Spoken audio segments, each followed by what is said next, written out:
বাংলাদেশ জাতীয় দলের Spanish coach হাভিয়ার কাবরেরাকে নিয়ে চলছে জোর বিতর্ক।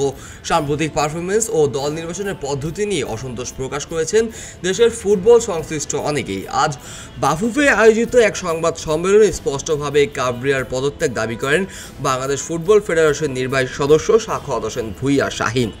আপনারা জানেন, আমাদের কলিগ যারা বিভিন্ন কমিটির চেয়ারম্যান, তারা তাদের বিভিন্ন এজেন্ডা নিয়ে কথা বলছে।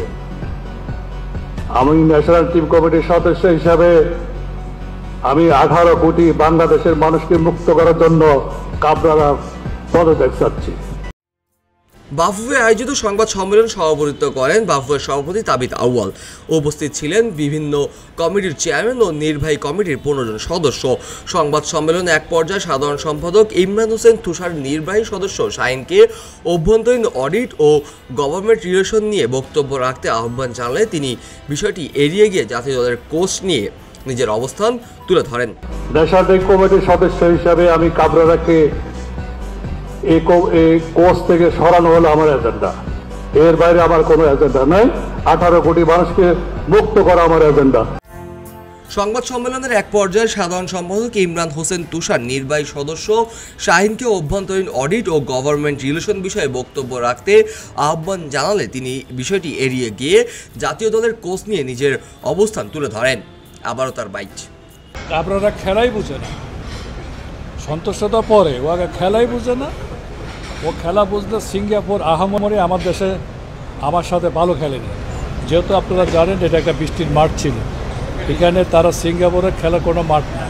সেখানে আমি রেজাল্ট নিয়ে আসতে পারি কি তার টেকনিক্যাল আবার চেঞ্জিংয়ের বিষয়ে, আবার তার মাথার মধ্যে ওই জ্ঞানটুকু না কোন পজিশনে কীভাবে খেললে আমার রেজাল্ট আসবে তার সে জ্ঞানটুকু নাই। সে টোটালি একটা অ্যাবনর্মাল। এই জন্য আমি তার পদত্যাগ চাচ্ছি এবং আমি এদেশে একটা ভালো কোচ এনে এদেশের ভালো ন্যাশনাল টিমের একটা ভালো রেজাল্ট চাচ্ছি। আসছে বিদায় এদেশের 18 কোটি মানুষ কোচের বিরুদ্ধে, আমিও তাদের সাথে একমত, যার প্রেক্ষাপটে আমি আমার মতামত প্রকাশ করেছি। দিতে পারলে আমি তো আজকে একজন এক্সিকিউটিভ কমিটির একজন মেম্বার হিসাবে আমি তার পদত্যাগ চাইতাম না, যেটা এটা আমার কন্ডাক্টে আসে না। একজন কোচের পদত্যাগ ছাড়া একজন এক্সিকিউটিভ কমিটি মেম্বার হিসাবে কেন চাচ্ছি, সেটা তার রেজাল্ট আসে না বিদায় আমি আপনাদের সাথে এবং দেশের সাথে এদেশের ফুটবল প্রেমিকদের সাথে আমি একমত হয়েছি। আমি তার পদত্যাগ চাচ্ছি। শাহীনের এমন বক্তব্যে সংবাদ সম্মেলনে স্থবির হয়ে পড়ে এবং উপস্থিত বাফুফে কর্মকর্তারাও কিছুটা বিব্রত হন। মঞ্চে থাকা বাফুফের সভাপতি তাবিথ আউয়াল এ বিষয়ে প্রতিক্রিয়া জানাতে গিয়ে বলেন, যেটা হয়েছে সেটা আনফরচুনেট, এটি নিয়ে আমরা ইন্টারনালি আলোচনা করব। এছাড়া সংবাদ সম্মেলনের প্রশ্ন উত্তর পর্বে কোচ কাবরেরা নিয়ে একাধিক প্রশ্ন তোলা হলো। সাংবাদিকদের পক্ষ থেকে প্রথমে এই বিষয়ে কথা বলতে চাননি সভাপতি তাবিথ আউয়াল, তবে পরবর্তী প্রশ্ন পুনরায় আসলে তিনি বলেন, এটা আসলে এখনও প্রিম্যাচিওর প্রশ্ন এবং উত্তর দিলে সেটি প্রিম্যাচিওর হবে। আমাদের স্ট্যান্ডার্ড একটি প্রক্রিয়া রয়েছে যেখানে জাতীয় দলের কমিটি অ্যাসেসমেন্ট ও রিভিউ করবে। সেখানে অ্যাসেসমেন্ট দেওয়ার পর আপনাদের প্রশ্ন নেওয়া যাবে এবং উত্তরও দেওয়া যাবে। সংবাদ সম্মেলন শেষে সাখাওয়াত হোসেন ভূঁইয়া শাহীন সাংবাদিকদের সাথে কথা বলেন এবং তিনি বলেন, এখন ম্যানেজমেন্ট যদি মনে করে তাকে শোধরানোর জন্য, তাকে রাখার জন্য আমি এখানে রাখবো, একটা দেখাবো যে সে এখানে আছে, সেটা ম্যানেজমেন্টকে জিজ্ঞাসা করেন। কিন্তু আমার প্রেক্ষাপটে ও কোনো জায়গায় যোগ্যতা নাই।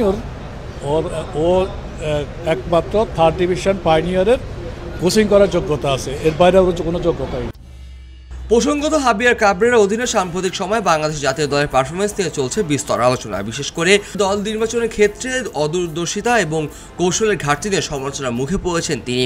এখন দেখার বিষয় বাফুফের নেতৃত্বের বিষয়ে তার ভবিষ্যৎ নিয়ে কী সিদ্ধান্ত নেওয়া হয়। ডেস্ক রিপোর্ট, খবরের কাগজ। খবরের কাগজ, নিখাত, নির্ভীক, নিরপেক্ষ।